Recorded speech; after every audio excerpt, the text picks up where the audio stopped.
Hey everyone, this is Dan Kamenstein. I'm going to spend a couple minutes just going over the answers to the pre-lab quiz and the post-lab assignment. Hopefully this will help clarify what we went over in lab and prepare you for the next lab as well.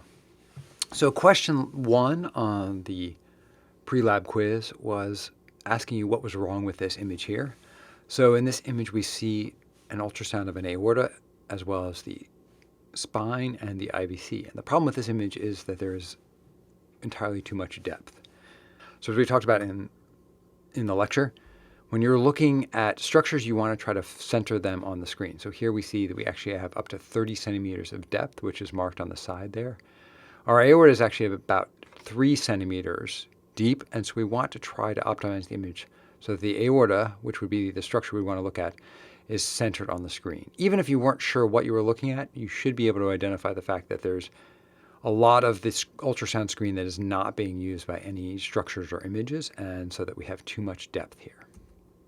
So there's the aorta, the spine is right below it, and that's really the main structure that we would want centered on the screen in this image.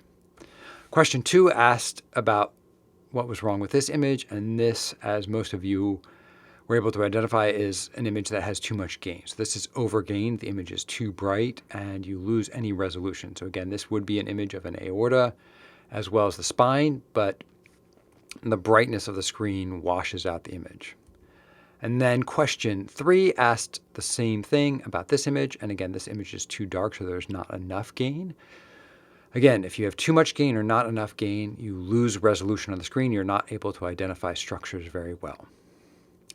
The point of these 3 questions was really to get you to think about optimizing your ultrasound image.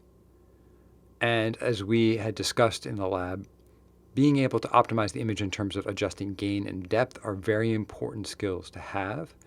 And we wanted you to start thinking about those before you went into lab, so that as you went into your ultrasound lab for the first time, you were thinking about how to change the gain, change the depth to make your images look as optimum as possible.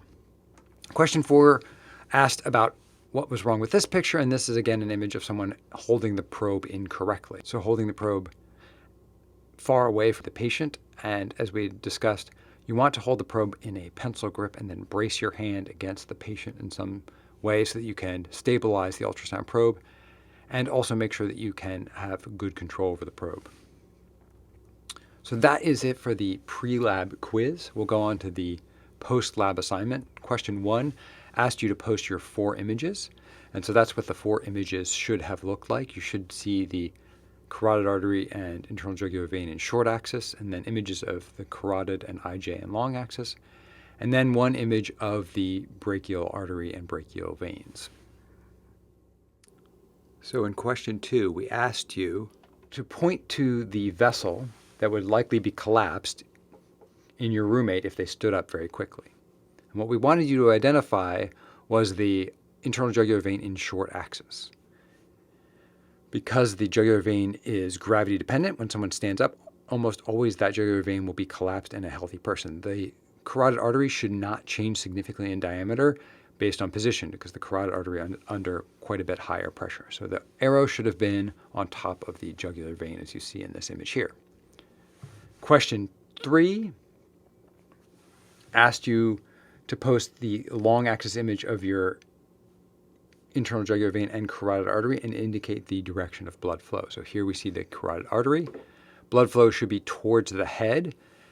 And as we discussed in lab as well, the marker on the screen, this little P here that we see at the top left of the image, indicates that the ultrasound probe should be pointing towards the head when you have a long axis image of the carotid. So correct position of the arrow in the carotid artery would be towards the left side of the screen and also towards the P in the image here. Opposite is true for the IJ. So in the IJ image, we should be seeing blood flow away from the head, and so the arrow should be pointing towards the right. Many of you asked me how you would tell the difference in a long axis image between the carotid artery and the IJ.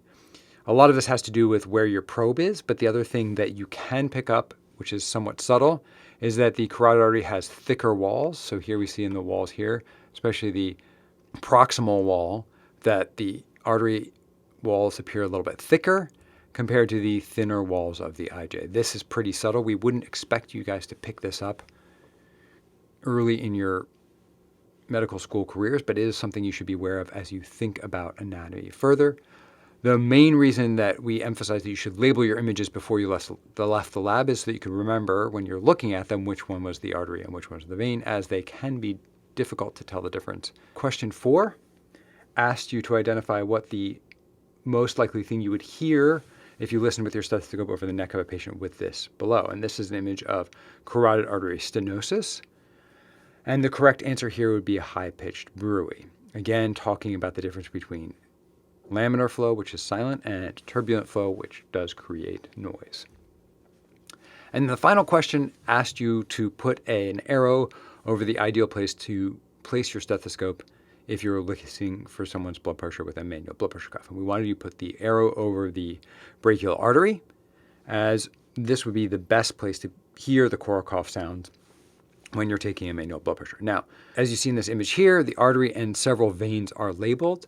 There was several questions about how you would identify the brachial artery when you're in the ultrasound lab, and I think this was the image that most of you had trouble with. And just to emphasize something that I talked about in the lab was when you're trying to differentiate between arteries and veins, you should take advantage of the lower pressure of veins compared to the higher pressure of the artery. So here we see an image here, several venous and arterial structures, and the question would be, well, how do we know which one's which?